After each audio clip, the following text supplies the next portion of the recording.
Introduction.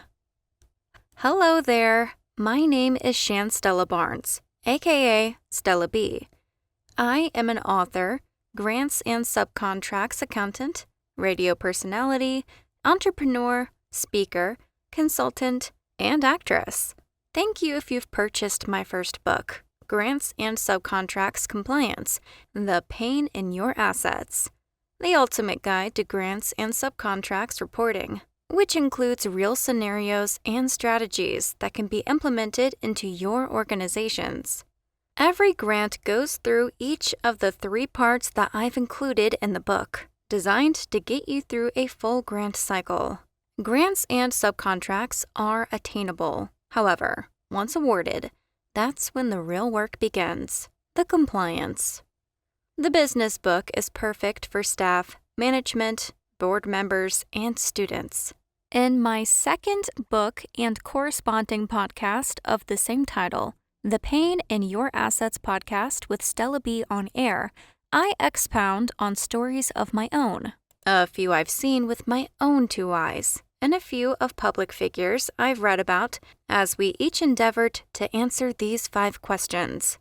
Why did or didn't I get married? Who gets the business if I die? It's not personal, it's business. Or is it? Are they friends or associates? Is my man her man and his man too? Why this book? In this 3rd book, The Big Payback, I'm expanding the Yellow Brick Road journey by adding a few forks in the road during the challenging times of the 2020 COVID-19 pandemic. A megachurch in a small town finds out the hard way that there really are only 6 degrees of separation. This novel will have you captivated from its start to the very end. In The Big Payback, we endeavor to find why there are 6 white sheets laying on the floor in the front pulpit of the Sanctuary of Holiness Church, and how these 6 lives are tragically connected.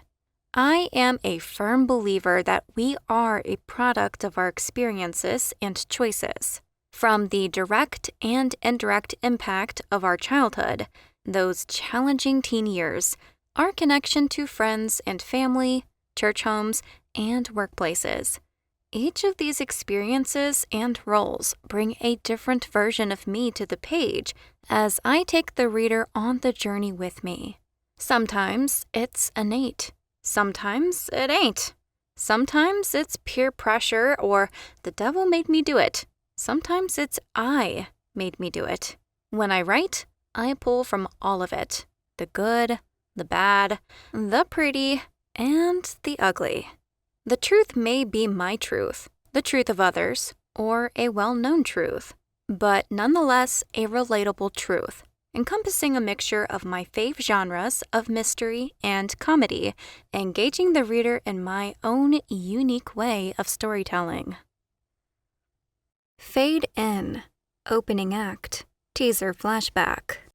Sirens and flashing lights from the emergency vehicles parked in front of the megachurch are in view behind Pastor Randall as he stands there with camera and microphones pointed at him, listening to the vast simultaneous questions from the media reporters. The camera is fixed, close up, directly on his face as he stands there, looking semi-perplexed, semi-worried, but there's no sound from him. The speaking we hear next, as soon as the pastor's lips begins to move, to answer the questions will be the narrator. As the narrator is speaking, the camera moves from Randall to follow a path from the outside of the church, where there's loud sirens and lights in a media frenzy, to the long aisle leading to and circling the front of the church, where there's 6 bodies with white sheets over them laying on the church floor. Back around to the last pew, where there's a teen girl quietly sitting alone with her tablet. The camera is rolling during the first narration. She was right there, watching, listening, and writing every detail of it, all in her blog the whole time. And he had no clue what she was doing, is what the Hollywood Reporter said when I opened Twitter this morning, and Channel 7 News, and Facebook, IG, Wow, this girl was viral.